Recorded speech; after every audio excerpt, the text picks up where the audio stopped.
talk to these people, we're in the dealer.com product, we're trying to get them to think about what's your practice for using when you test a web function? What's your practice when you test a back-end function, right? They can't be the same because scripting, we don't believe in like a script as working across the entire product. It's going to have to vary based on what you're working on. So what we like to say, instead of best practices, is good practices. So Brian and I come from the context-driven testing school of thought, and what that basically is there is no such thing as a best practice. I don't believe there's a best practice that says this will work across every type of product or every type of software division, even within a single company. I don't believe there's a certain script you can follow. I personally don't believe in testing certifications. I don't think you need a certification that, if you have a certification, that's fine.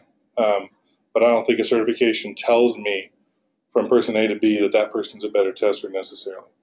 So someone could have 10 years of experience, and often we find in interviews that person has the same 1 year, 10 years over.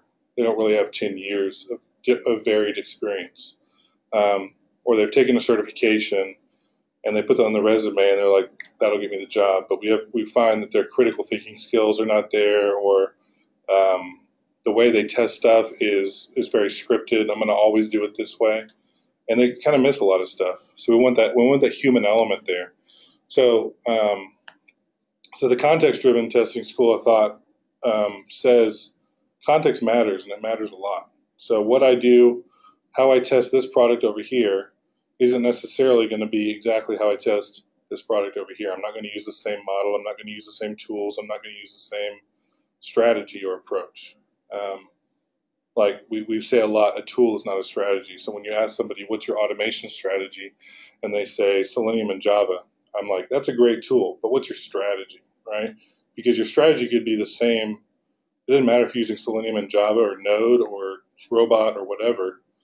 What are your coding practices? You know, are you running 5-minute or less tests, or what are the guidelines you're using to write this automation, right? What can you automate? How do you determine what to automate? What's your litmus test?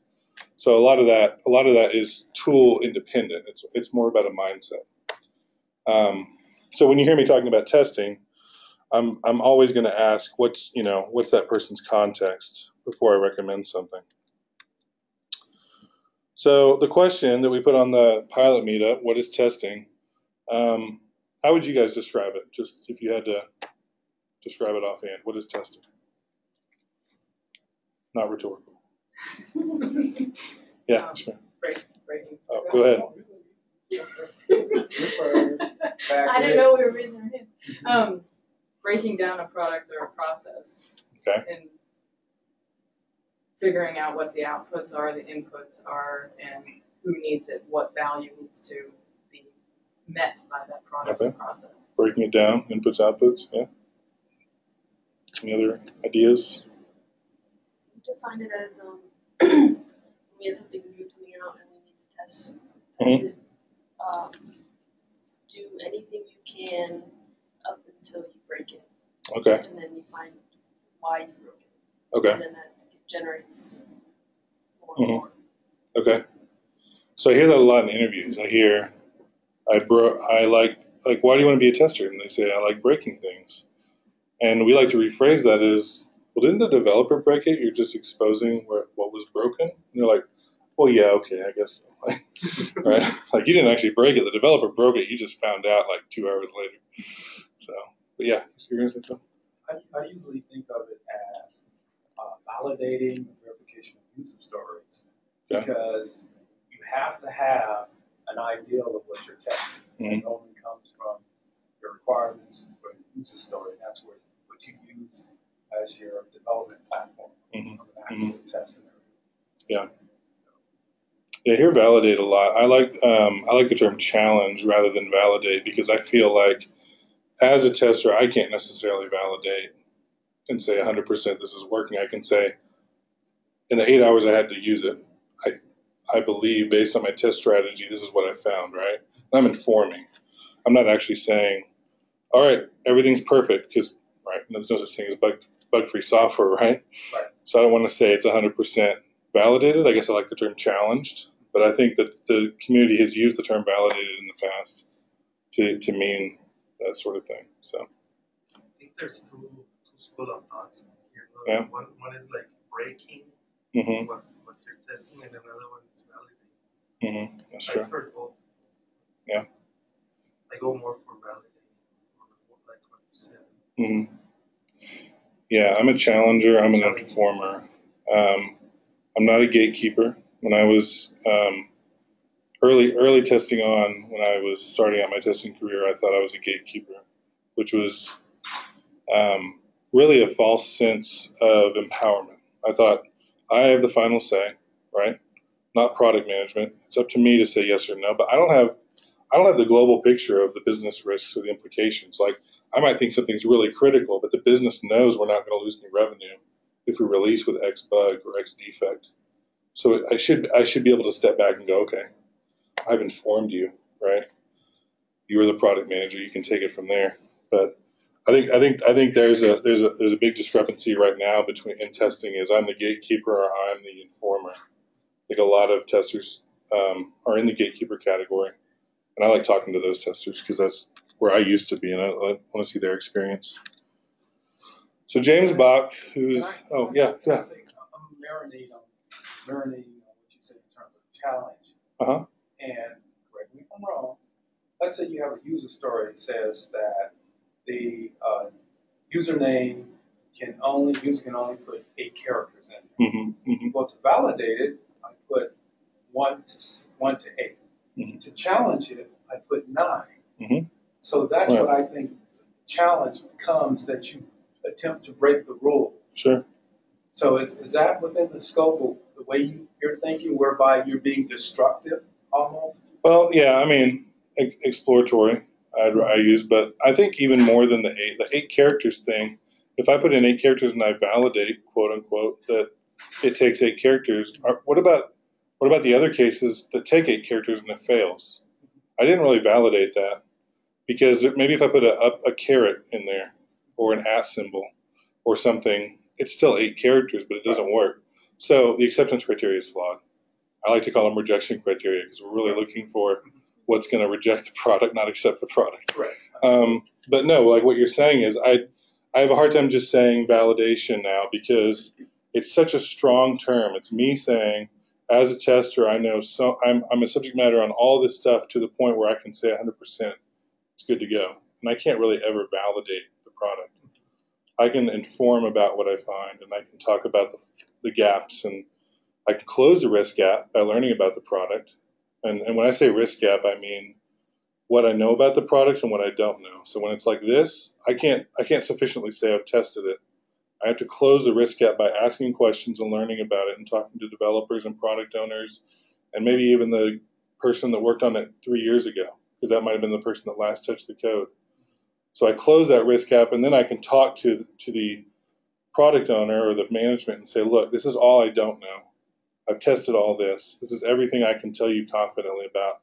These are the remaining risks. And then it's up to them to say, yeah, we're going to push or go live or not.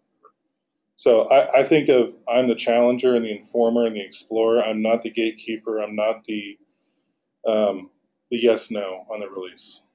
Now, there's a lot of companies that are yes-no in testing, because they're either it's a small group and they all have to wear multiple hats sometimes, or there's not a defined product owner or a strong product manager, right? So if the product management isn't strong, from how I'm describing it, like manages the business risks and all that from a high level, then the testers kind of have to start doing that, or the developers even sometimes have to do that. Cowboy coding. Gosh, we did it. Click Motive product, we did it years back when we were just starting out. There was like 10 of them, and they would, something would break in production, they'd be coding in production, right, to fix it. And then, I think that works. I think we're good. Check it again. I think we're good. I think we're good. Okay, make that our build. It's sort of working now, right? So we've tried to get away from that, because if you're closing that risk gap between what you know and don't know, you're going to have a less likely chance to have to do that. So I'm going off on rabbit trails, but so I don't know if y'all have heard of James Bach. James Bach is one of the foremost, if that's the right word, gurus kind of in the testing community right now, especially in the context-driven testing school of thought. And I love his definition of the purpose of testing. So the purpose of testing is to cast light on the status of the product and its context in the service of our stakeholders. So that nowhere in this definition does it say, is it our job to say, yes, it's time to go live, or no, it isn't, or yes, it's time to gatekeep, or no, it's time to definitively say it's, the product's good to go, right? I believe it's our job to inform. If I had to limit testing into one word, which I hate to do, it would be informing. I think testing is checking, and testing is exploring and galumphing. That's a term that basically means I'm going to click something 1,000 times just because I can, right? Or I'm doing shallow testing, I'm doing deep testing. Like all of that is for the purpose of informing. And that's the kind of tester I am, is I'm there to inform the product management, I'm there to tell them about risks, I'm there to expose risks and basically say, look, it's up to you guys, product management, to make the decision if we're going forward with this or not. But I draw the line in testing as a tester, right? If I move into product management, I'm saying, okay, I think this is good to go, or I'm doing it because there's a lack of a strong product management org in place. I'm having to do it, basically. I'm being forced into that role. Michael Bolton, not the singer, Michael Bolton, who's a peer of James Bach in the testing community, we actually had him come to our New York office to train last year. And he has a really cool class called Rapid Software Testing that teaches testers how to take, 8 hours and do it in 30 minutes through the act of informing, basically. You're basically telling this story to the product owner that gives them so much information that forces them to make these decisions, but you're actually still exploiting, here are the risks, here's what happened, here's how I found it, without using the traditional, test cases, steps, and all that stuff. So we really like what he's done, and he says he works with James Bach a lot, and he talked about, he's written a really good blog about roles. His website is developsense.com if you want to check it out. He's got a good blog on roles, and he talks about first and second order roles as testers. We've got our title, we've got our second order role, we've got our third order role, and sometimes those overlap, right? Sometimes we actually do a little bit of scrum mastering or product managing, but we never step so far outside of our primary role that we're saying, yes, it's time to go live, unless we work in what he calls a broken software development environment. So it's really interesting. It's really thought-provoking stuff. But I really love this definition so much, I'm going to read it again. Purpose of testing is to cast light on the status of the product and its context in the service of our stakeholders. So I love the imagery of the lighthouse. You may have seen on the signs coming in. I put a little lighthouse on there because there was a bunch of negative space in the sign. I had to fill it with something. So I put a lighthouse there because James uses this imagery to talk about how we're the lighthouse for the customer. We are shining the light so the boat doesn't crash into the shore, right? We're shining the light so that our stakeholders aren't making bad product decisions, aren't making snap decisions on small information or being uninformed. I just love this quote. I always come back to it, and I keep trying to find ways to tweak it or add on to it. And the more I do testing and the more I learn about it, the more I realize it's very complete from my experience. But we can talk about this definition, of course.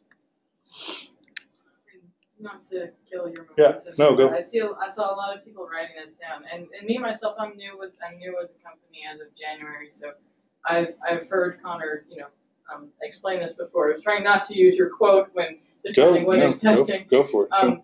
But this quote really has helped me here when communicating my information out of what my session produced, and it's really helped in the conversation. If you point out that what I'm trying to do is this, all of a sudden the context of the conversation is lighter, and we can start communicating back and forth about what was reported, what information went out. A lot of people really appreciate hearing something like that from us to open up that door to communication. Yeah, I mean, it even comes down to the granular stuff, like we're releasing websites with typos. It's like, well, that's a part of the website that's customer configurable, and we could release the site 100% fine, and they can go after the fact and change it through the tooling. There's nothing we can do about that. So that area, that blurb that they're typing into, we're not covering as part of our, support structure. So we could waste hours and hours and hours on stuff like that if we did so. But that ties into a whole nother discussion about good enough software testing, which I hope we talk about later. Okay, Corey, Yeah. let me be the devil's advocate. Go for it. Okay. Yeah. In terms of your stakeholders, a lot of things go on in SDLC that is not privy to stakeholders. Mm-hmm. And it is my belief that one of the things that goes on is QA. Mm-hmm. Because if I am releasing an application, I'm not going, and I'm using the agile method. Mm-hmm. I don't think it's necessary, I could be wrong, flexible, I'm agile, to define how many bugs was found in the application in the first sprint, or the second sprint, or the third sprint. Is it? That is no use to me. What does the number of bugs have anything to do with anything? I could have 1,000 bugs in a product, Right. and I could have 10 bugs in a product, and the product with 1,000 bugs could be of higher quality. The fact that there's 1,000 bugs in it does not tell me anything. It would tell me something that is being poorly designed. Does it? I would think so. If I'm able to find 1,000 bugs Mm-hmm. in an application in Mhm. first sprint, Mm-hmm. I think probably I would target my 10-year-old son. He's the one that developed the application. But what if none of those bugs matter to the client and we can go live and still meet our revenue goals? It's 1,000 small bugs versus 10 large ones. Right. Let's say they're UI. Let's say they're UI bugs. Let's say a pixel is shifted left by a field is shifted left on the name, for a credit app. But they can still submit credit apps and they can still buy cars or whatever the product is. Right? Does that decrease our revenue? And is it our job as the tester to say no, we're not releasing until that's fixed, or is that product management's job to go, look, thanks for informing us. We know the larger business implications, so we're going to go ahead and release, and maybe we'll iterate on this in the future sprint. Where would you fall there? Oh, if it doesn't impact revenue, then let's release it. Exactly, right? So the product with 1,000 bugs. 1,000 bugs versus 10 bugs only doesn't tell you that. Yeah. The context of the bugs tells you that. Exactly. So there's severity of bugs. Is this a blocker? Is this a showstopper? Is the customer also reporting this, or is this just something that we keep finding internally? Like we've got a defect backlog. I'll tell you, for one of our products that goes back 4 years and it's got 2,000 issues in it. Now, it's my advice that we just go, look, what's the last 6 months or 1 year? Cut it off. Drop everything that's older than that, and then just evaluate the 1 year and say what are people still reporting? Let's work on those. And then we clear out our bug log. We're finished. We do maybe a 100-item sprint, which we've done that every now and then. We do like a quick defect fixing sprint where we just do like a defect triage for like 2 weeks, right? Where every team just works on that. There's no more backlog. We just eliminated 2 years of pain that we're all thinking about all the time, right? But that's something that bug counts, James and Michael talk about this a lot. They talk about bug counts alone don't tell a story, right? It's a surrogate measure. I agree, Right. but it's still one of those audio cliches Oh, sure. that raises the flag to Sure. a stakeholder. Sure. I've been asked to provide what's called a defect leakage ratio. It's a chart that basically shows how many defects are going out versus how many are coming in. And that's basically like what are we reporting versus what the customer's reporting. I've even been told to do a defect density report, which takes number of bugs and you divide it by lines of code. Somehow by dividing by thousands of lines of code that tells you something. It's a complete surrogate. And I'm going to say surrogate measure a lot when I say something that tells you a tiny little. Imagine you're looking at a Picasso painting and you just saw 1 pixel of the painting, right? Hey, Daniel, what's up? Hey. All right. They're down at the other co-op. So imagine you saw 1 pixel of this Picasso painting and it's a 2,000 by 1,000 image, right? Can I talk to management about the painting? No, I can tell them there's a number, but I sure as heck am not going to go into a meeting with management and that number alone. I'm going to have tons of other metrics first and second order usually, not third order metrics because those are really heavy. But some other numbers and some other metrics to tell a story, right? Because I don't want to go in and say 50 this week, 40 this week, 20 next week. Oh, well, product's getting better. Well, what happens when you reach 0? Are you out of a job? Right? That doesn't make any sense, right? It's not just about the job. It's about that doesn't really talk to quality. There's so much more going on in the bug itself. What's the severity? Who cares about it? How much do they care about it? Right? So that's where we're coming from. Is take every metric with a grain of salt. And I ask more when people give me one or two numbers or throw out a line and it sounds kind of polarizing. I go into question asking mode. I'm like, what's the story behind that? And where'd you get that? And why does that matter? And why does it matter to you? And who's asking for it? Right? I've even told testers in other offices who I don't manage to stop doing stuff that doesn't make sense. I've even said, why are you staying till 8 to do that report? Well, I might get fired if I don't. Who told you that? Well, she asked me to do this. And I'm like, okay, why'd she ask you to do this? Let's go talk to her. Oh, well, we don't look at those reports, so they don't really need to do them. Well, did you ever bother to ask your manager if he looks at these? Right? Don't stay till 8 o'clock, So always trying to get testers to do better work. Right? More meaningful work, which is when I think of metrics, I think of let's create meaningful metrics. Right? Bug counts alone aren't. Yeah, definitely management likes saying a number. They get a number locked in their head, 55? Oh my gosh, 55 bugs? But they don't know that all of those are UI and non-breaking, right? So anyway, all right.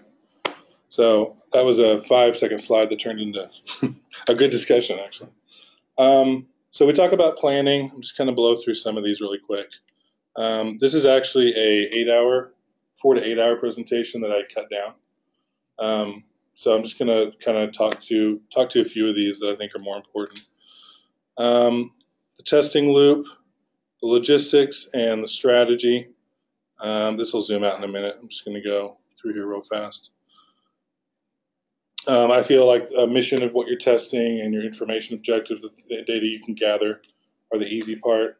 Coming up with the logistics of how to test, right, requires your explicit knowledge, requires you to do some critical thinking, requires you to, what I like to do, leverage the wisdom of the crowd. I go talk to other testers. I go talk to other developers that have done the same exact thing before. I'm like, what'd you do last time? Save me the hassle of 2 hours of reinventing the wheel.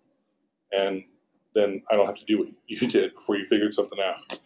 And then the strategy is probably the most important thing, I believe, is what models are you using? And when I say models, I'm not talking about little cars and planes.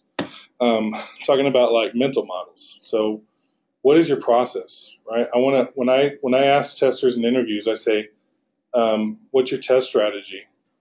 The worst answer I can get is, oh, well, I've worked 10 years on this product, I have experience, and I kind of just do it my way using my knowledge. It's like, doesn't tell me anything, right? But as a VP, if I'm coming to your sprint demo after 2 weeks and I've never interacted with you otherwise, and you say I tested it my way, what does that give me? It doesn't give me anything. So be able to talk technically about how you test it, like the compatibility, the scalability, the reliability of the product, the charisma, which is like the UI, the did you have to do any stress testing? Did you have to do any user testing where you actually pulled people from the outside? Talk to me about that stuff instead of just saying, I did it my way. We're good to go, I hope, because I would not have much confidence in that team. Even if you're a great tester, I think talking to it helps those external stakeholders buy into your testing. So let me skip through this. These are just overview. So testing, the great thing about testing is we talk about learning. This isn't specific to testing, really. This is just about learning. So learning in general. The good news about learning, it's actually not logarithmic. So let me take that, just pretend that title's not there. You can learn a lot in a short amount of time, right? So you can learn a whole lot in 3 months. So let's say you go into a product, you just started, you've learned a whole bunch in 3 months, right? And maybe in 6 months. Maybe it took you that long to just grasp the fundamentals of the thing you're working on. After being there for 5 years, the analogy I like to use is not Mark Spitz. Who's the new guy? The good swimmer. Just did all the Olympic medals. The guy. I grew up with Mark Spitz, but I know the younger guy now. Phelps, Michael Phelps. Phelps, yeah. So Michael Phelps spends 8 hours in a pool to shave off, what, 0.008 of his time, right? When he was first swimming, he probably shaved off 10 seconds, right, from his first time to do a 100 fly to his second time doing it, or third or fourth time, because he learned a whole lot in that very beginning part. So we like to talk to testers about that too, is there's so much information out there, and unfortunately there's so much misinformation. Like if you go to Google and you type in, what's the best test strategy, maybe 9 out of 10 of the first results you're going to get are not good to read, in my opinion. Because you're going to get a lot of people that say, okay, start writing test cases and start scripting everything, and that sort of locks you out of the exploratory aspect of it. So the good news about learning, getting back to this, is you can learn a lot in a little bit amount of time. As you get up to the curve, right, let's say you're at the Michael Phelps level in testing, if you don't use it, you lose it, right? So like if he doesn't swim for 5 years and he jumps back in the pool, his time is probably not going to be what it was, right? And I heard Karen Johnson speak at CAST, which is a testing conference last year, and she said, Karen Johnson from Expedia, and she said, imagine the knowledge you have now. If you don't do anything, let's say you just sit on it, in 5 years, how valuable are you going to be? So like, I look back 5 years from where I am now, and I've learned so much. I've learned so much, and I've grown so much. I've had great mentors. I've expanded on that stuff. I've done exercises to learn. I've collaborated with other testers. I've gone to conferences. If I didn't have any of that information, like I couldn't host this meetup today, right? Or I couldn't be talking about what I'm talking about. A lot of this information has come to me in the last 5 to 10 years. So I feel like it's very good to always be using it. Like we need to be practicing it in order to stay sharp, just like anything else. 4 stages of learning. I love to talk about this with people because it sometimes opens their eyes to biases they didn't know they had. It did for me anyway. The unconscious competence is the first stage. That's you don't know what you don't know. So, like before you came to this meetup, maybe you hadn't heard of James Bott, or maybe you hadn't heard about casting light, right, or context-driven testing, right? You were in a state of you didn't know what you didn't know. It wasn't your fault. It wasn't necessarily your fault in that maybe it's out there on the web and you could have Googled it, but did you know to Google that term until somebody told you? Did you know to research it until somebody told you, right? So that's where I feel like we're at a lot of times when we do testing is we get thrown a product that we've never tested or an area of the product we haven't tested, and it's, yeah, so who do I need to talk to figure this out? And I don't know. I just have to go start asking around to random people. And usually the first 5 people I hit up are like, I don't know, talk to Bob. I don't know, talk to Tom. I don't know, And finally I land on the team that did work on it, right? And then I start learning. And I feel like the more I learn, the more I realize I need to ask questions. But once you figure that out, you move into a state of conscious incompetence, right? Which is, and the term competence here, incompetence isn't used derogatory. It's not saying you're incompetent or you're a fool. It's saying you know enough now to know you don't know it, to know you need to research it, to understand that you need to ask more questions. And you know enough now that it bothers you don't know more. So I now know enough that I'm in the light and I can learn about this topic, and it bothers me to the point where I need to go seek that information out. So this is where I get when I test new products is I come in 3 months later, I finally understand what people were talking about 3 months ago.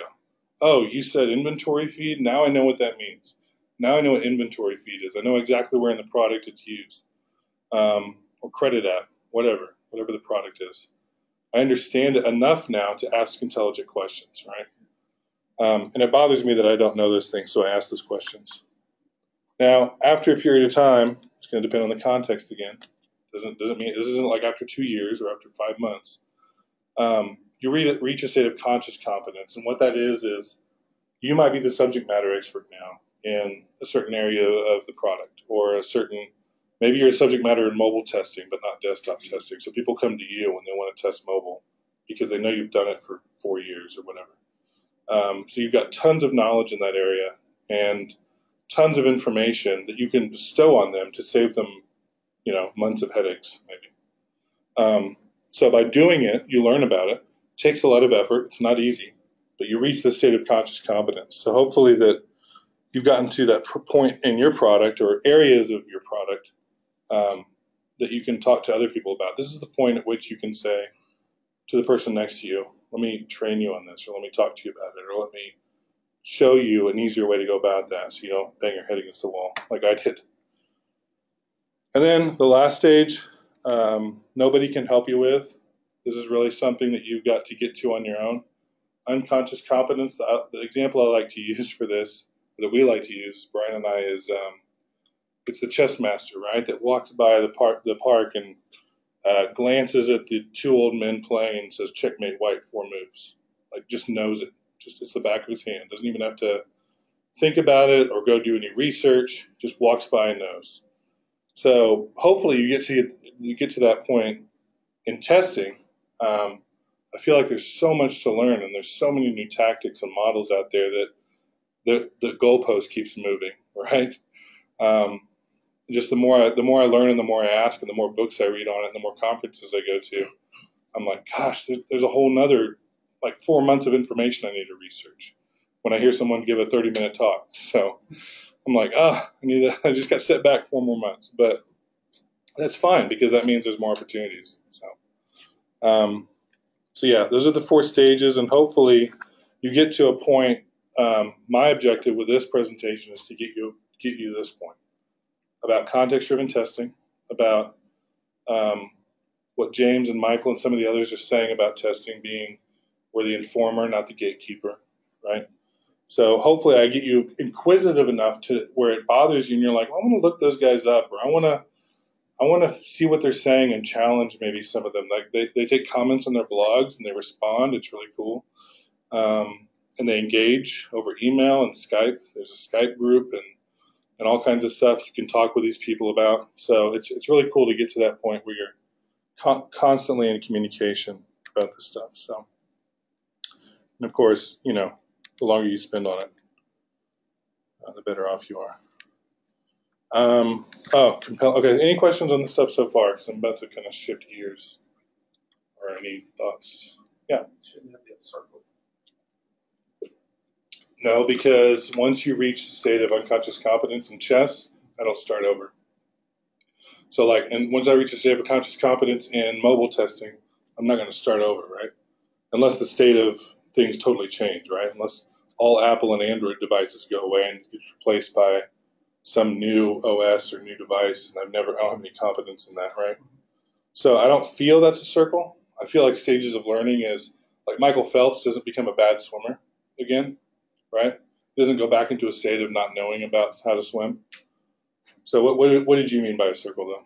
Well, just based on your example earlier, when you said that you reach a point where you feel like you're competent and conscious, and then you go to a meeting with somebody, you have to start all over again. Yeah, so that I would describe that as the scale changing. So let's say when I hired, I'll give you a good example. When I hired testers 5 years ago, my 1 to 10 scale was, is this person a good checker?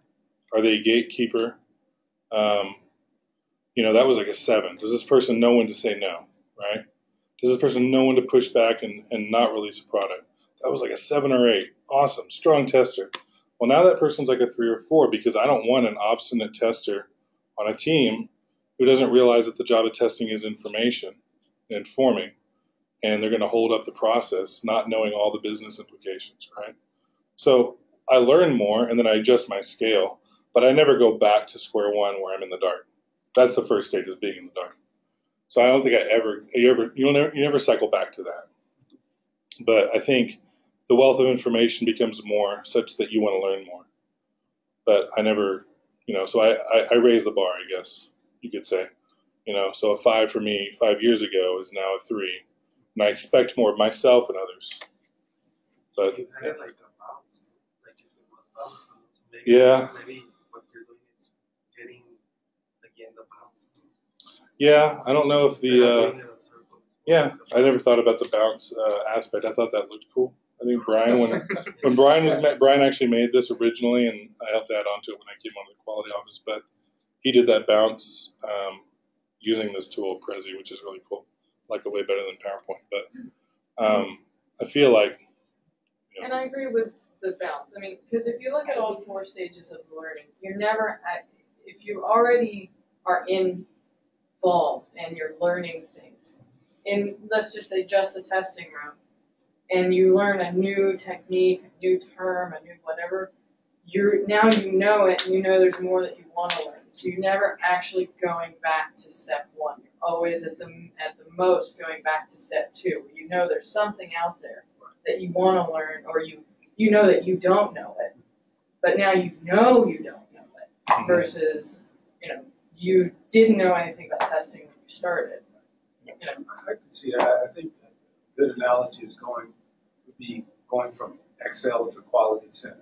Mhm. I mean, everybody, or at least most beginner companies, startups use Excel. Mhm. Yeah. To write test cases. Right. Then all of a sudden, you're presented with Quality Center. Right. Well, I think you said it when you were like, when I first came on, I had no idea there was that much to know about hotels, right? Or was that one of y'all said that, right?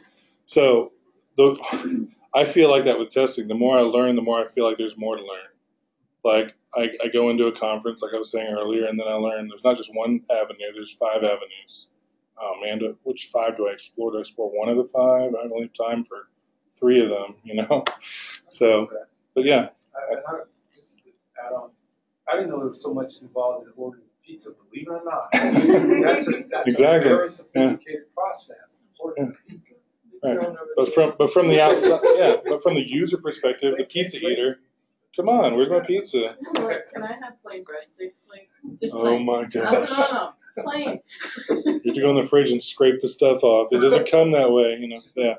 So yeah, it's more once you learn more, the complexity sort of begets itself. I don't know what the word I'm looking for is.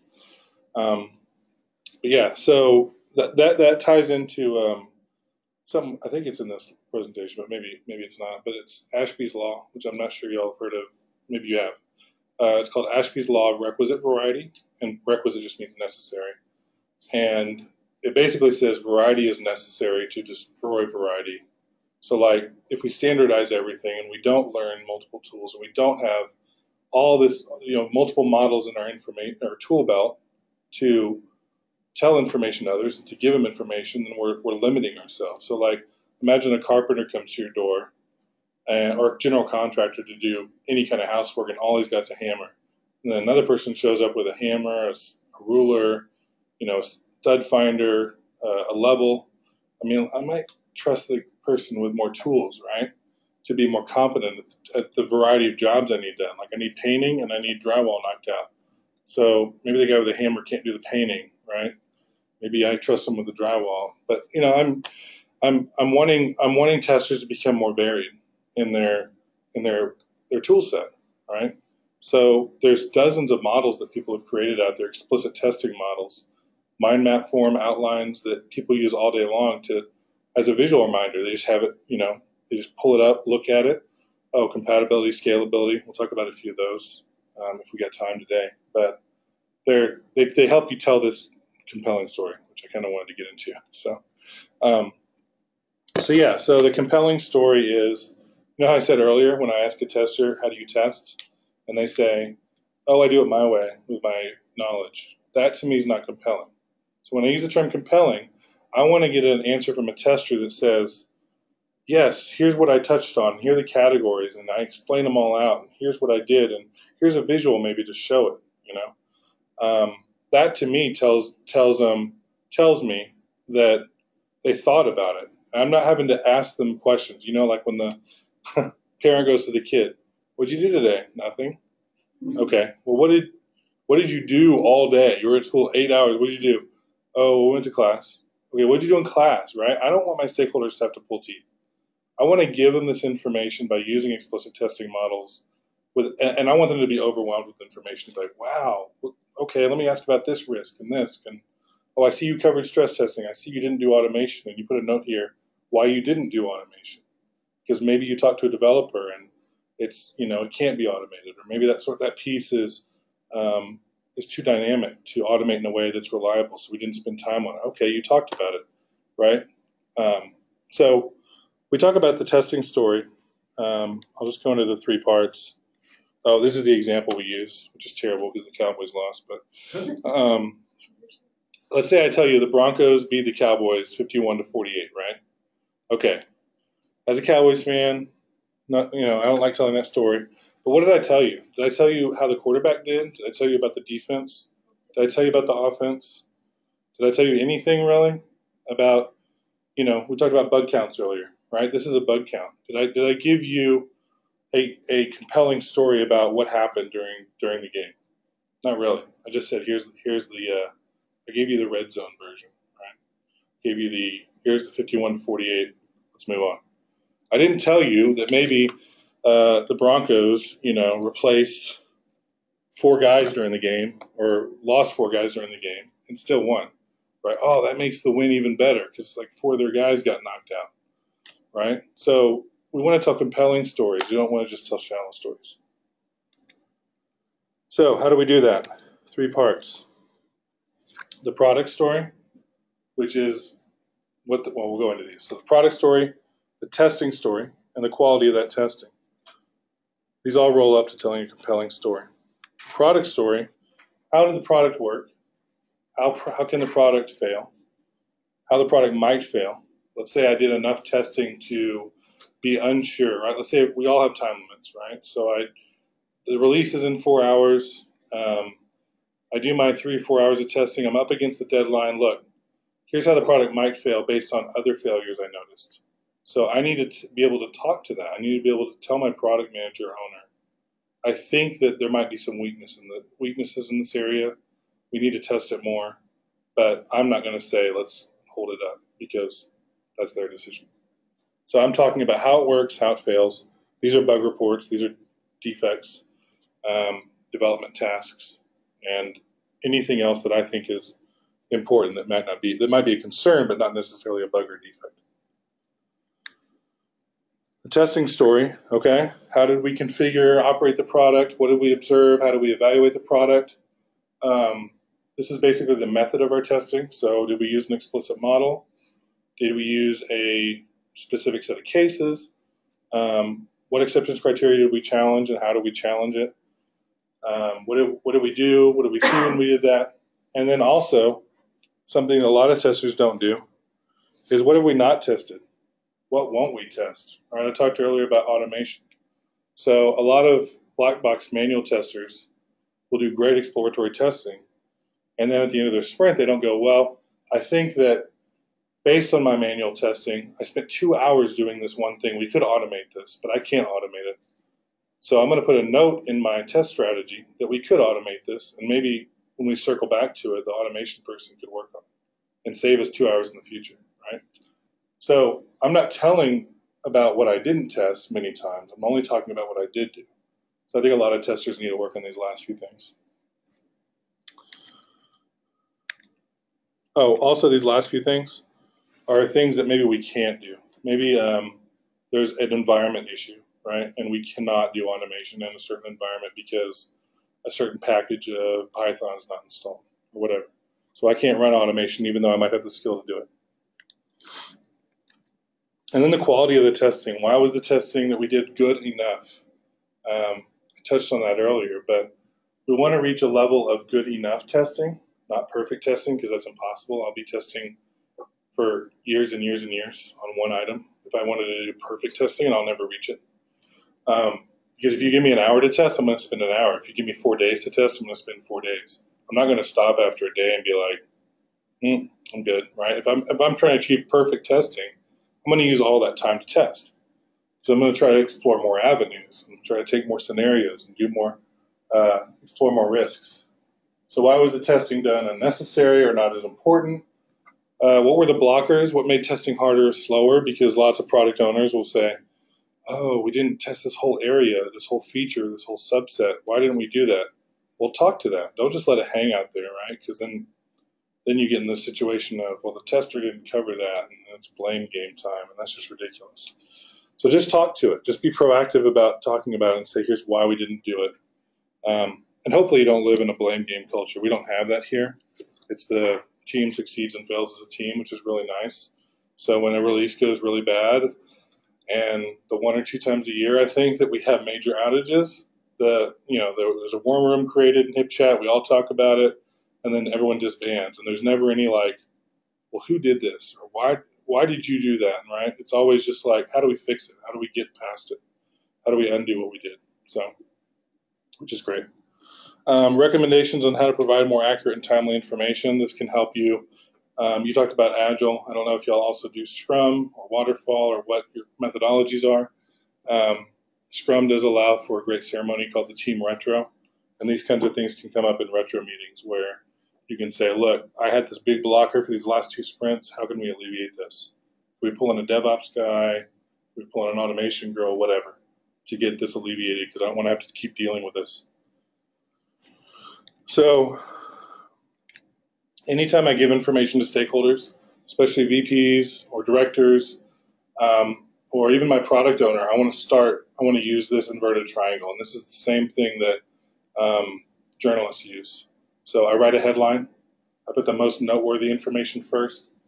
Any other important details follow, and then all the general information that maybe a lot of people don't want to care about, or only the product owner might care about, to go in depth. So a VP comes by, right? They might read, okay, we've mitigated all the risks, so we've exposed all the risks, and we don't think that there's any problem releasing this. Okay, that's good enough for me. I can walk up as a director, see that, and walk away. But I'm a product owner. I want to know about the second level. I want to go deeper. So I like to structure my information this way so that people can read it, get what they need out of it, and then, go do what they need to do.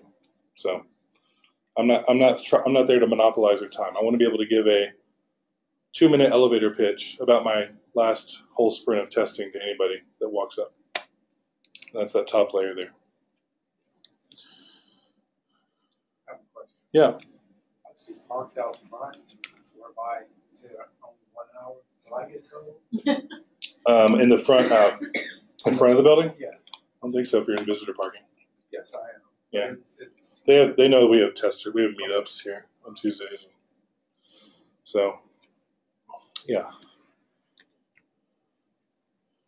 All right. Bug reports. I won't go into too much detail on this. I like to use this as a model. So when I say model earlier, this is a model. This is my mental model for how to write a bug report. I'm polite. I'm literate. I talk about oracles. Now, when you think oracle, you might think that lady from the Matrix. That's not what I'm talking about. I'm talking about a way to recognize a problem. This is like a hallmark or something that stands out to you. Like, I'm looking at these plates here, and I see 3 of them are lined up and 1 of them isn't. So my oracle is that 1 of them is out of alignment, because things in my head should be aligned. That's my oracle. So that's just a quick example. We can go way in depth about oracles, and Michael and James have written a lot about that too. Others in the community. So I go through a few examples of bug reports in the other presentation. If you guys are really interested in how to write good bug reports, we can talk about that later. Critical thinking is important. Like I said in interviews, I look for people that want to challenge claims. We talk about as testing, how can we be fooled? There's a great book on that called Thinking Fast and Slow by Daniel Kahneman. It's a bit of a War and Peace novel. It's like 500 pages, I think. But it's one of the most valuable books I've read. It talks all about, I think I go into it here. Yeah, Go back. Well, I'm sorry. Yeah, go back. So it talks about system 1 and 2. And system 1 and 2 are not left brain, right brain. It's not like your frontal lobe is system 1 and your occipital lobe is system 2. We're talking about actors in the brain, or the way that your brain works. System 1 is the fast, the quick responsive. Like, I look at my child behind a pane of glass, and his face is flushed and red, and he's drooping, and he looks sad. Okay, maybe he's got a cold. Instantly, my brain thinks he's sad and he's got a cold. Right? System 2 is the critical aspect. System 2 is the slow and controlled version. System 2 says, well, he might have those same aspects or those same symptoms if he just ran a race. Right? His face is flushed. He's looking down. His face is turned down. He looks sad, but he's not sick. Right? He might have just run a 5K or something. So he might have those same symptoms, right? But we can be easily fooled as humans because System 1 many times tells us to do certain things and take certain actions. So he goes into depth about that and how to be very self-aware. System 1 is not self-aware. It's without control. So it's taking things for face value. And System 2 is all about being deliberate about how we think about things. Training ourselves to be critical thinkers, training ourselves to work with others to expose our biases. So what you see is not all there is. It's our job as testers to be skeptical. I like to say, I think in my LinkedIn or somewhere I put professional skeptic as part of my job description because I believe that is part of my job. Critical thinker, professional skeptic, context-driven testing evangelist. I think those are like the top 3 things I put because that's what I want people to know about me. I'm a skeptic as a tester.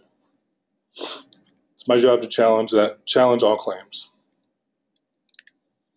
Talks about how to activate System 2 using models, thinking critically. Again, mental models, Glyphies, mind maps, these are things that other people have written or that you've put together. A model could be anything from a scribble on a piece of paper, like on a notepad, or an actual mind map that exists out there that's created by somebody else for you to go through. It's more of a mental checklist. You don't have to do everything in the checklist because not everything's going to apply all the time, but there are things that you wouldn't have thought about, right? And I can show you one of those at the end of this. There's a great model that we like to use called HTSM. There's also this conversational model, really, and so. We call it harass. We like to pronounce it harass, or we don't like to say like harass, like the word harass, because it sounds bad. But HURAS is a conversational model for how to talk to developers, and it's all about how to go into better conversations with people. Priming and anchoring. These are things that again are talked about in that book. If you want to read that book, priming is. You read doctor and nurse faster than you read bread and nurse because the words aren't associated in your head. So again, not specifically related to testing, but it helps us be aware of that sort of thing. Like if I'm doing something that's related to something else, I might get stuck in that pathway. I need to branch out. Anchoring is exactly what car buyers happens to car buyers when they go to the dealership. You go up to a car you want to buy and it says $18,500. You're not going to go in and offer them $6,000. They've already anchored you at $18,500. You might go to 16, you might go to 15 even, but you're not going to say, give it to me for $5K because they've anchored you at that price. So that happens a lot of times. It's a cognitive bias. So if I come to you and I say, I've tested 80% of the product, you only need to test 20%. You might only start looking in smaller areas of the product, or I might say, I've already covered all this. You might not touch this area over here, right? But I haven't proven to you that 80% was thorough. So again, a lot of these are not just related to testing, but they're in that book. They go into detail. So we want to show epistemic humility, knowledge humility. Basically, we want to be intellectually humble about what we learn. Like I was saying earlier, the more we learn, the more we realize what we still don't know. So we keep moving that scale, keep learning more. Remain professionally skeptic. And again, I like to say this to testers. I think this third bullet point is really important, is look for problem versus no problem. Don't look for pass versus fail. So a lot of times, automation suites and test cases, right, we're just saying, okay, it's green or red. But does it green mean there's no problem? Not really. I could be driving down the road, my engine light's not on, but there could be an oil leak, right? or the product could have multiple bugs in it that I'm not finding using my certain test strategy. So we want to look for problem versus no problem, not just pass versus fail. We can go into depth on that. That's a whole other chat. Oh, and this is something that Brian and I like to preach, really, is asking questions internally first and then externally, because if you just immediately go to developers, product owners, subject matter experts, and you don't ask yourself those questions first, you might trouble them with stuff they don't need to answer, right? So if I sit there and I ask myself, I spend 30 minutes or an hour saying, it depends on the context, right, how much time I've got. Say I've got 10 minutes, just asking myself, what can I do to look through these acceptance criteria, to ask a bunch of questions before I go to people so I can ask more meaningful questions to them. So just another mental practice. Context clarifies meaning, so we can make lots of assumptions. We can have standards that don't apply across different contexts. So that's why we're not big fans of saying use the script everywhere. All teams use the same tool, right? Because we've got teams doing back-end functionality. We've got teams doing front-end GUI-only functionality. It wouldn't make sense for them to be testing the same way. Oh, this is my favorite part. All right, everyone's heard Mary had a little lamb, right? Okay. Well, I'm going to say these differently, and you tell me how you take them differently. Mary had a little lamb. Okay. Bob didn't have a lamb. Mary had a lamb. Got it. Mary had a little lamb. Uh-oh, she ate it. Where'd it go? It's gone now. It died. Mary had a little lamb. Okay. She didn't have any more. Just had one. Just a little. Okay. Mary had a little lamb. Okay. She didn't have a big one. You're being very specific here. Little. Got it.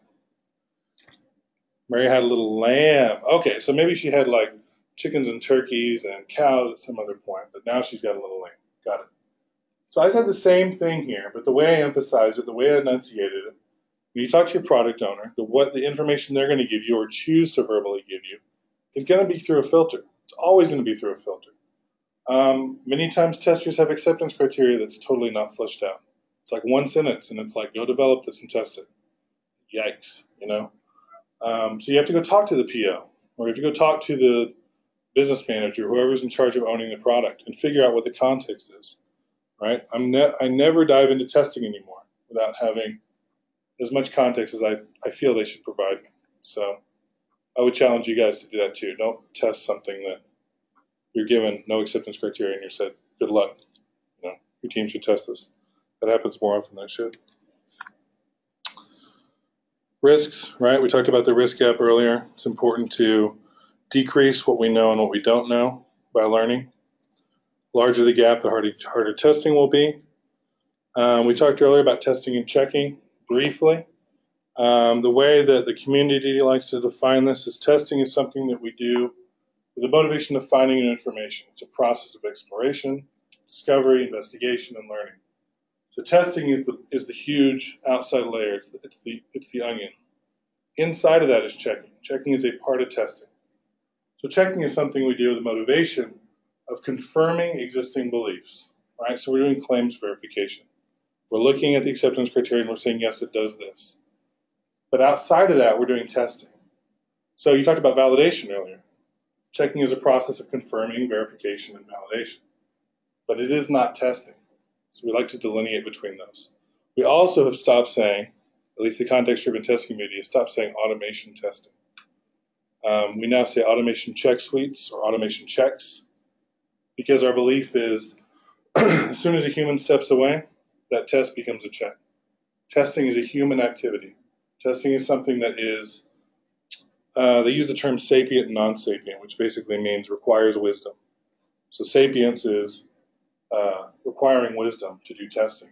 Checking is something a machine can do. So that's why we like to delineate between those terms. The community thinks it's very important to delineate. And that's something that a lot of people get hung up on is why does it matter to delineate? Well, when you have the discussion about let's automate everything and get rid of manual testers, then it's very important. Sapience and wisdom plays a huge role. right? We can't have all algorithmic thought in our testing because it's no longer testing. It's checking. Skynet or IBM's Watson doing the testing, which is a cool example. I think it was Blue. What was the computer that beat the chess guy? IBM Blue or IBM? Yeah. So people like to say, look, a computer. Big Blue beat a human. It's like, no, about 100 programmers that wrote algorithms specifically targeted to that human beat that human. So we like to say that because if it took that many people to beat that guy, obviously that guy was a good chess player, right? It wasn't the machine beating him. It was the knowledge of numerous programmers, men and women that put that together to beat that guy. So we got to be careful in our language. Talk about language really briefly. We go into depth, different kinds of testing, deep testing, shallow testing. If we're doing deep testing, we're learning, asking questions, observing what we see. We're reiterating on that. We're challenging ourselves. We're not just being skeptical of acceptance criteria and POs and what they say. We're being skeptical of ourselves. We're using tools, right? That's not our entire strategy, but that's something we do to help our strategy. We use explicit testing models. We explore for value to the customer by learning more about the customer. I'm not sure if you guys have, well, I'll just speak to our experience. We have, DealerTrack has buyer personas.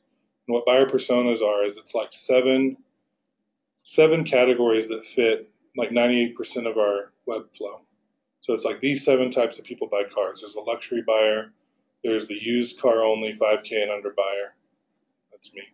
There's the cheap buyer. Well, I'm the cheap buyer, I guess. And there's a luxury buyer. And then there's like all these others that fit different demographics. There's the like, I only want a specific model. I'm only looking for Camaros, right?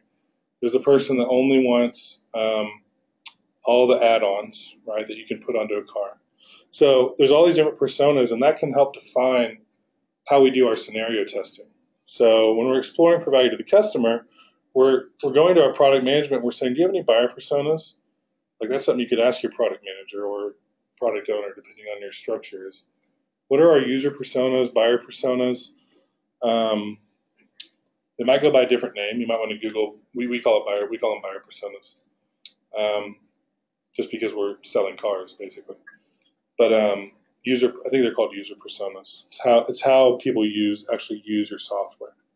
And product management org should have that mapped out, so you can do better scenario testing. So I can do better, instead of me just guessing at A, B, C, D, E, this is how I would go through it, right? I can put my customer hat on and pretend all day long to be a user, but at the end of the day, I'm biased. I know the product. There's nothing I can do to separate myself from the product to an extent. This is the consistency heuristic. When I say heuristic, I just mean a rule of thumb for making a decision. So like a coin toss is a heuristic. This actually spells out few hiccups. Oh, history is not in here. That's been added. So FEWHICCU PPS. Need to update this. But it's easy to remember few hiccups, and then you can remember what each one stands for. That's just a consistency model.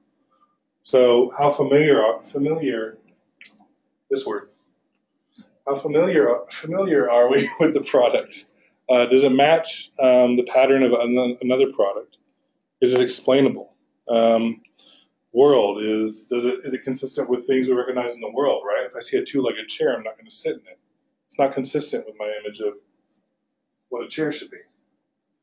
Image, is the system consistent with the image we want to put forth, right? So like, let's say we put a logo on a website. Is it pixelated and does it look really bad? That's not consistent. Comparable products, this is a big one, right?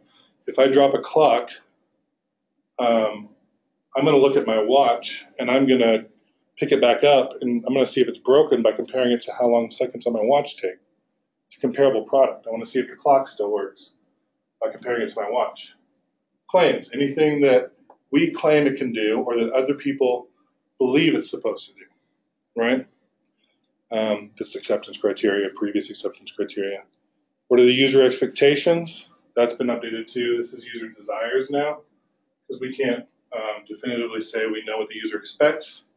We can guess at what the user desires. So based on, your product owner talking to the customer, etc.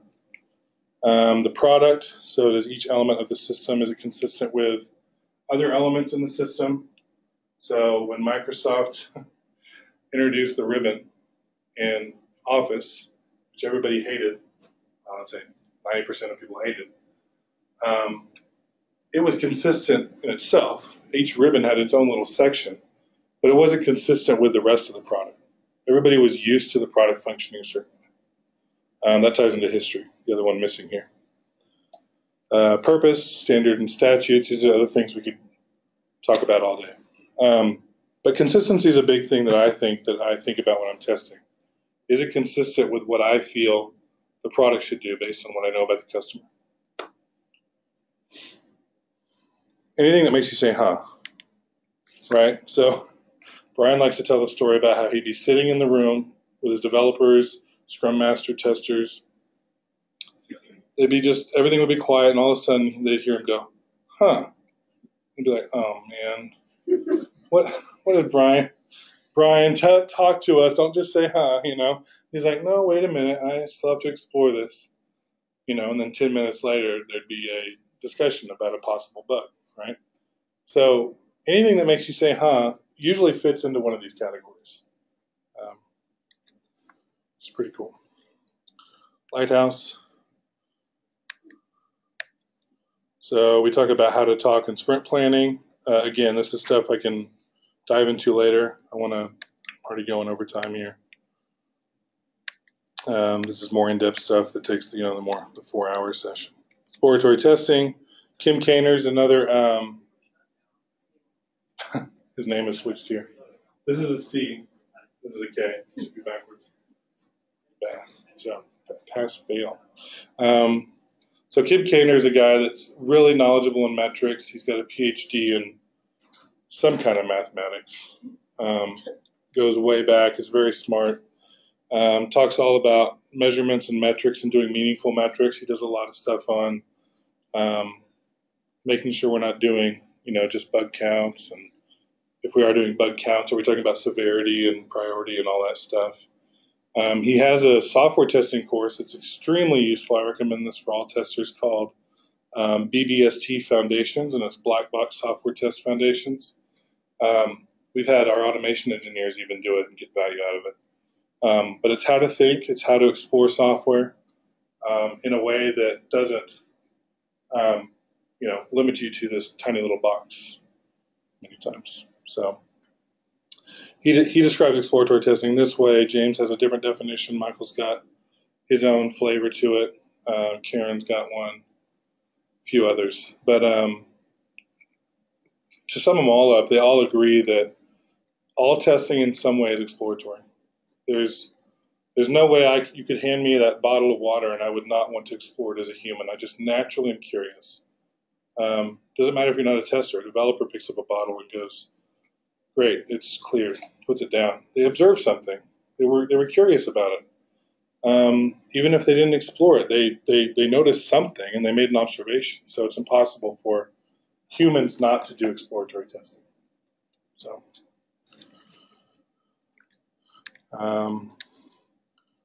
so we talk in detail about why that's important. Software's complex, moving target, always changing. That's why we're always finding new things. It's always good to explore. But we do have a limited amount of time, which is why we talk about using models. And, there it is. Exploratory testing is not random testing. This bottom part here I think is important. A lot of people think, I'm exploring, I'm just doing random testing, I'm just doing ad hoc testing. It's actually structured. I'm actually going to have a mission statement and a charter, and I'm going to go through it. I'm going to do exploring the GUI, or I'm exploring the functionality of this, or I'm exploring how a form's laid out. So I'm structuring my testing. It's not just random. So we explore to learn and inform our thinking. The more informed understanding we plan better, we inform better.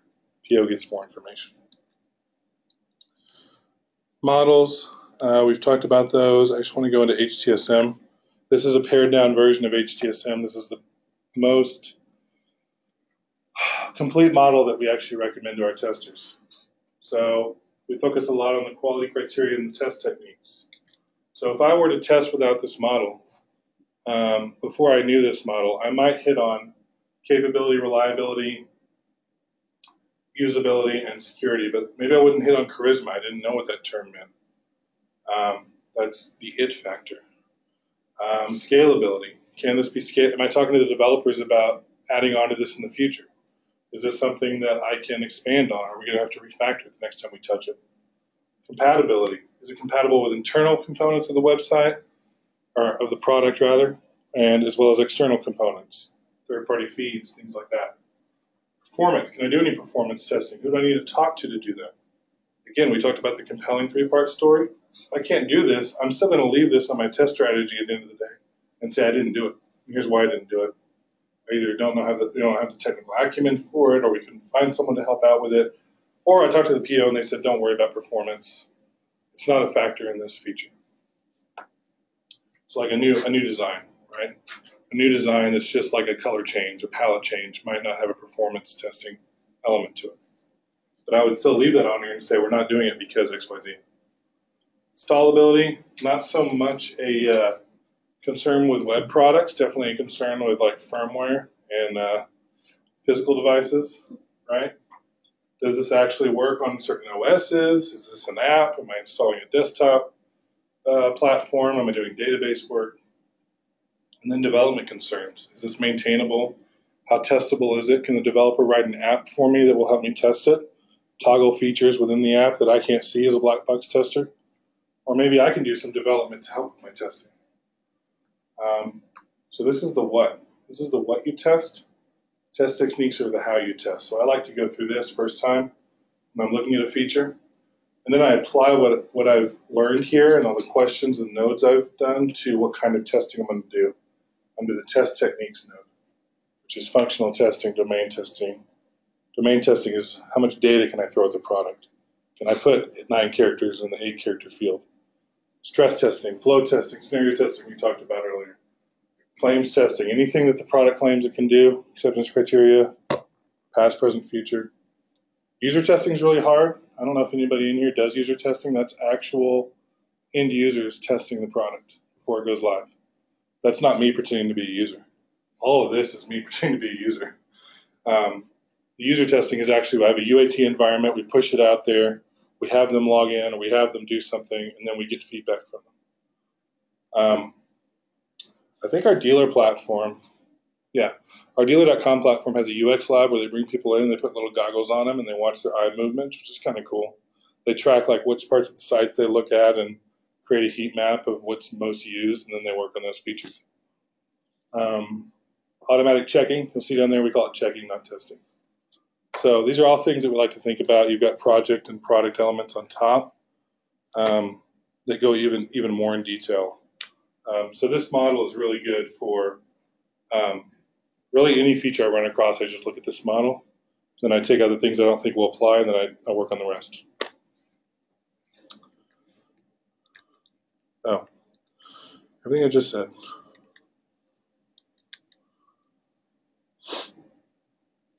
So people say, oh, that's extra work. I can't do that and write my test cases. I'm not saying do that. I'm saying do that instead of writing your test cases.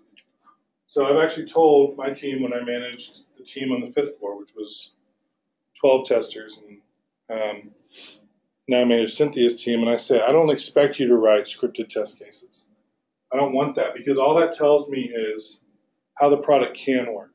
It doesn't tell me how the product will work. It tells me here's a specific way the product can work. And lots of times that's asked of you. But I want people to focus on a test strategy. So what I just showed you, that mind map, that's a test strategy. That's a model. Here's a specific app that Brian tested called Focuswriter. It was like a word processing sort of thing. And this is what he did. So you'll see user testing, risk testing, scenario testing. Is this in focus? It's mostly in focus. And what he did is he prioritized these. So these ones are the things he's going to spend the most amount of time testing. The twos are the things he's going to spend medium amount of time testing. And the threes are things he's going to spend no time testing, or he's talked about with product owners and they say, don't worry about that. So he created this in an hour. This is 1 hour of work. And this is his test strategy. So I'm going to spend a lot of time on official sources. And here are the features. And I took all the features out of the menu. I'm going to spend time on checking these facts and quality claims. Here are all the claims. So I can go to my PO with this and I can go, look, check out my numbers here, my priorities. Do you agree with this 2 or do you agree with this 1? And then go, oh, no. Don't worry about that. That's unimportant. Change that to a 3, change this to a 1. And I've done this before I've even dived into any of my testing. Dove in. Dived.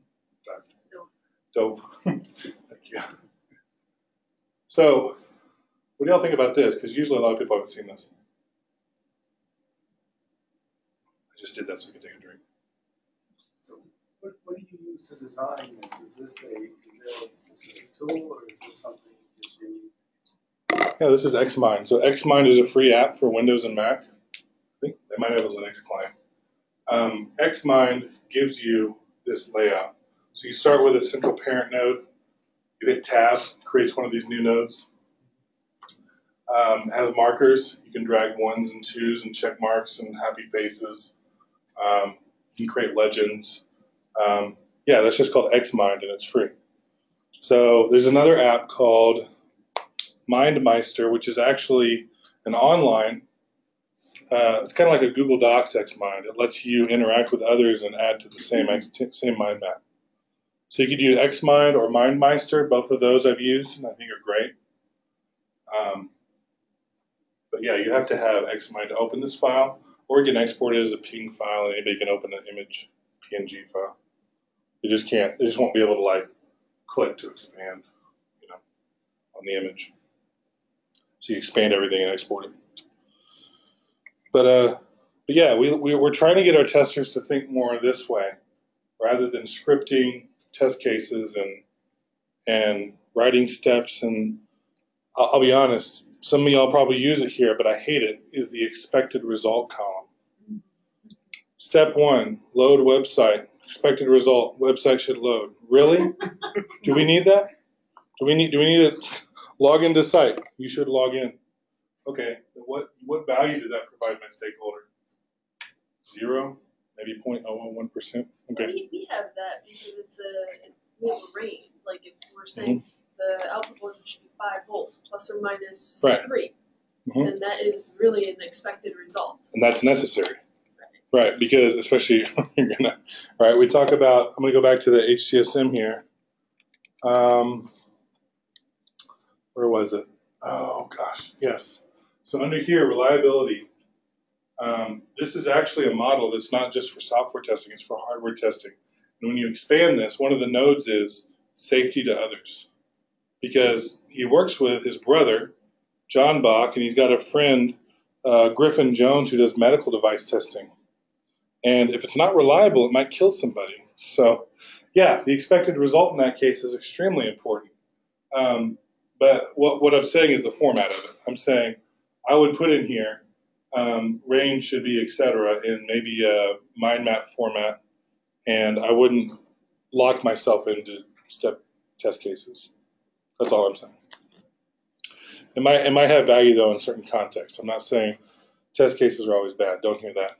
I'm saying that in our context here, speaking of my experience, we found that test cases provide little value for web testing. But when it comes to, voltages, oh my gosh, you want to be very specific about that. Or, certain inputs that might crash an entire system. Yeah, you want to document that. So we categorize certain tests as using the expected results, and we also categorize certain tests as go, no-go tests. Okay. That's how we separate it. Sure. Yeah. I think there's value. Again, I'm a context-driven tester, so I'm not going to say there's no value to test cases. There's value to expected results in some scenarios. Okay, I think that was the end. Talked about that. So we had a mission where we talked about how we inform the stakeholders based on our mission. It's a balancing act. Cost versus value. How do we balance manual versus automation? How do we balance our time management? It's extremely hard to do that sometimes. Work at conscious competence to achieve unconscious competence. So that's way easier said than done. Sometimes it takes years, sometimes months, depends on the extent of the product you're working on. That's it. That's all I got. Thank you. Other thoughts?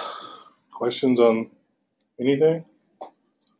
Or In terms of discussion? modeling test cases without expected results, how do you know what a particular feature is allegedly supposed to do unless you have some expected results? I just, and maybe it's just my naivety that I can't imagine a particular scenario without expected results because let's say something pops up, I don't have expected results.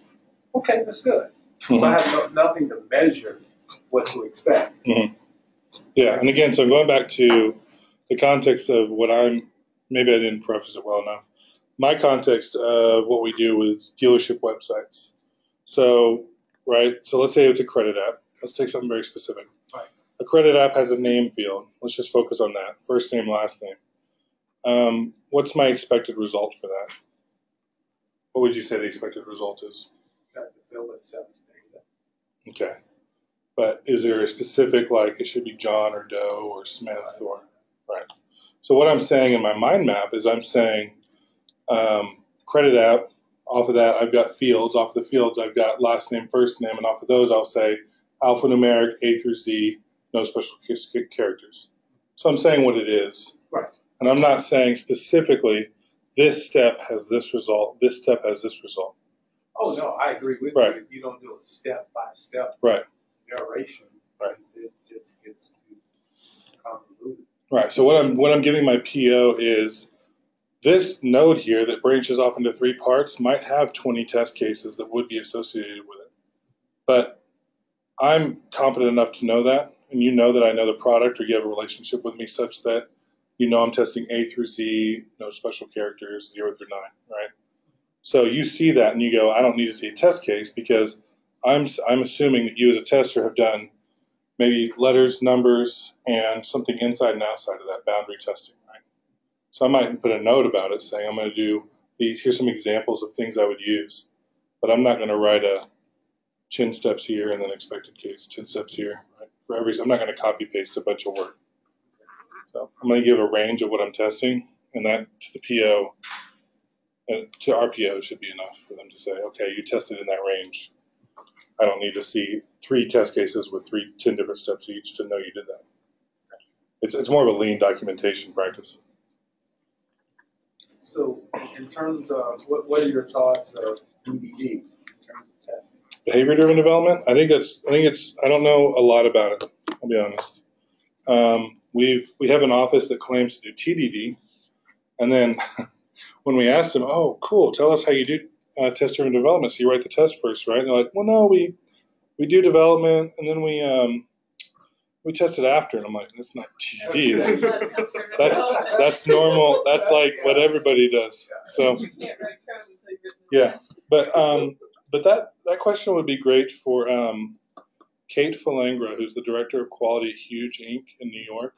She talks a lot about behavior-driven development, and I'm in a Skype group with them, and it's something I need to become more consciously competent in. So I'm not there, but I would love if you know about that or you've got information about that to talk it with us.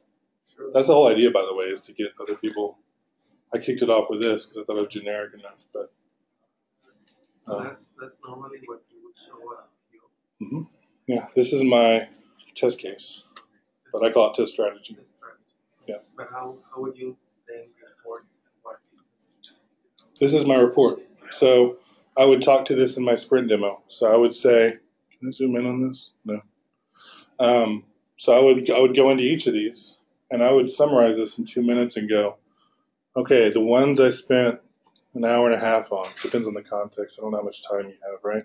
So I'll say I spent 30 minutes on this. Here's where I found stuff. And off of these nodes comes defects and issues and bugs and questions. But this is what I create before I even start testing. And then off of these, I would have branches that say, here are my defects, and here are my issues, and here are my bugs. And I can put those into Jira or Rally or whatever tracking system is being used, right? But I don't feel that my defect reports are a report of my testing. I feel that's just one of the results of my test strategy. So anyway, I went way over time. Didn't mean to dominate. It's hard to get that 4-hour thing down to. There's a lot of slides that we actually deleted to get that down. So. Is there a way? You probably get ready to ask the same question again. Is there a way to share this? Yeah, sure. I can send it out.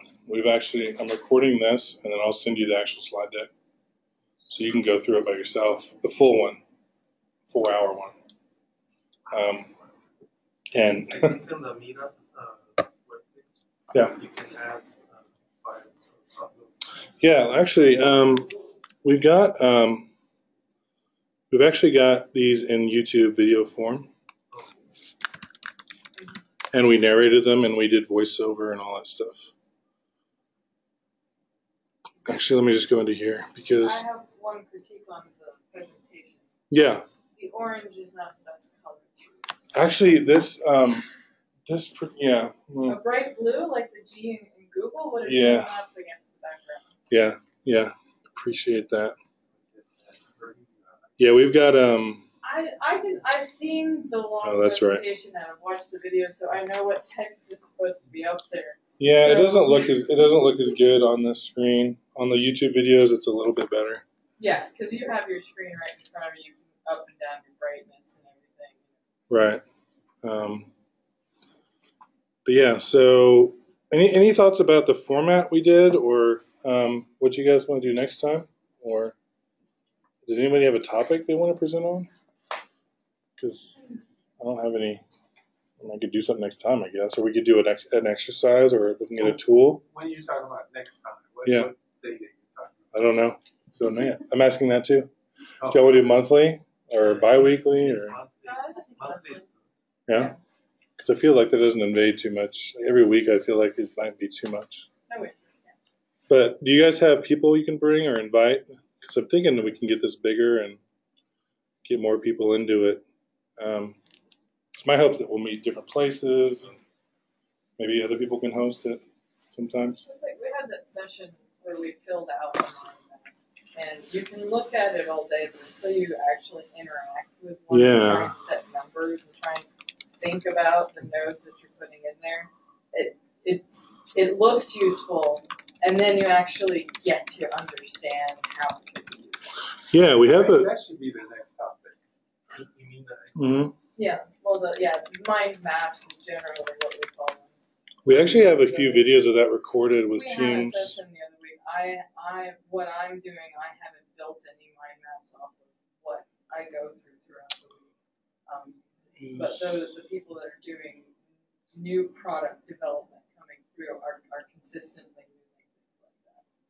So we've done this similar presentation on metrics and measurement and how to do. You were talking about bug counts and how to do meaningful metrics. So we've got that we could send out. The one that we just did, it's more in depth and prettier, and actually it's actually mostly Brian talking, which is we can send this link out. It's an hour and 20 minutes. So we actually got it condensed into something that wasn't so. But we go into much more detail. It's only giving me data on. So we talk about how I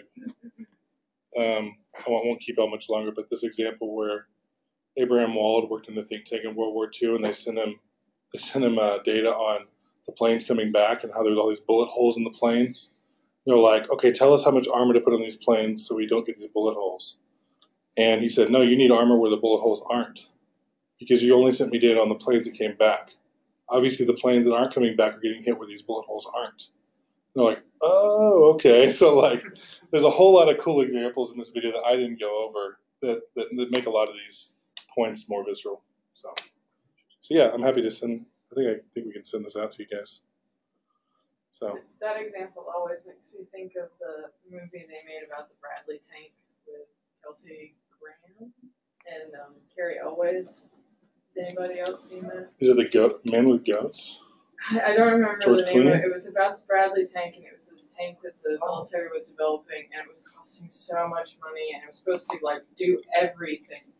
And they kept on adding new features, and it would weigh it down. It wouldn't be able to go from land to water and everything. And then Carrie always It was just about the tank, test the program, and they do stuff like filling the tank full of sand or water or whatnot, so when they shoot it, it doesn't explode during his test.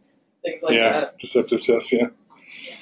No, I've just seen the George Clooney one, staring at goats or whatever that was. What about the one by Brad Pitt? He did one with the tanker, something like that. Oh, yeah. Oh, that was The Fury or whatever. Yeah. That was an actual war movie. Yeah.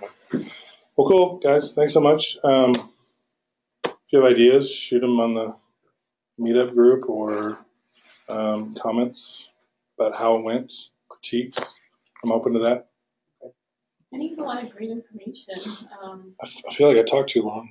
It's a lot of good information. I think one of the things that we struggle with, or I struggle with, is we have a lot to test, a little time, and I kind of just do more of a test summary of this is what I hit. Mm-hmm. Sometimes things that I didn't hit, or these are the things that we know are issues, but okay. Yeah. And that's kind of all we do in Jura, and that's we don't do test cases and test planning and all those things. It's more, Summary format, and so, how people document things in that kind of world would be helpful. I don't know if anybody else lives in that world, but if someone told me to write test cases, I just So I thought the mind map, that was pretty awesome. I wouldn't mind doing that. I feel like the summary format is in between test cases and mind mapping. It's probably somewhere in between because you're writing sort of I did this, right, and here was the outcome, and I did this, and this happened, and right. if you have it set this way, these things Yeah. happen. So it's kind of more of a summary of what I tested, because it's something that I do after I test. I don't pre-write it down, so there's not usually time for that. So I don't know. I have to learn more how to be really productive. Plus, have some documentation that makes the higher ups happier. Sure. Yeah, I think combining the exercise. And then when someone else starts, it's like, how do you transfer that knowledge? Go find that story in Jura that has to do with such and such, and there's some stuff in there. Go back and search, No, but I think combining what you were saying, exercise with, let's go through the actual model with your actual product. Let's look at one of your production websites, and let's test it using the HTSM model. That'd be awesome, I think, as a group. So everybody could bring in your product or give us a site if you've got production websites or it's a hardware product, bring it and let us play with it without getting shocked. I would actually like to do something. I don't know if you're allowed to do that, but on BDD and maybe a robot framework. Yeah, I would love that. I should do a presentation on that. I hear you volunteering for the next meetup. No, I want to see that. I don't want to do a robot framework presentation. I'm not. No, you need the X-Mind. Oh, the X-Mind thing. Okay. X-Mind. Let's do that. Yeah, so let's do that next. Perfect project for it. Oh, you did? That worksheet that we have from Cecilia. Oh my gosh. It's in Excel. I'm like, yeah, we should have a mind map for this. I talked to ad infinitum about Dealer, so maybe we'll do a different product next time. We'll do HTSM on maybe the getaroom.com app. So we'll see how that goes. Yeah, because we've done it with like Amazon.com and Evernote, just playing with it and doing the model on those just to see how they work. And it's kind of fun. So I would be remiss if I didn't give you guys my website where I post blogs and stuff, and I've actually done some testing. Imagine that. Oh, this was this is pixelgrill.com. So every few weeks or so, I'll post a blog. I've got a personal metric for self-improvement that I think is useful for testers. That's not trying to measure stuff that's immeasurable.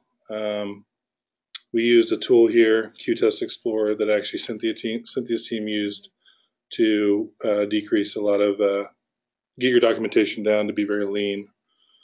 Talk about career paths. Don't lie on your resume. That was not about testing, but I talk about a sprint framework. So if you guys, I created this is my own model that I created. If you guys want to look at that, it's in planning, try doing these things. In backlog grooming, try doing these things. Middle of your sprint, try doing these things. Time trial testing, we actually used a model, a risk heuristic by James, and went through, I think this was Evernote.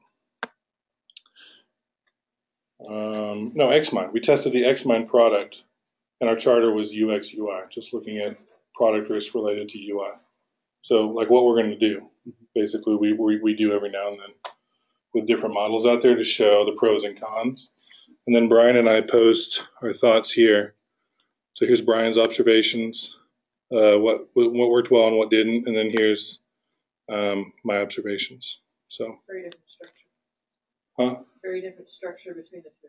Oh yeah, I think he might have bolded stuff and I didn't format it right, but he's pretty picky about that stuff too. So anyway, we try stuff out, and you can go there to see if something will or won't work for y'all. And then I've got links on the right to like Karen Johnson and other people's blogs, other testers.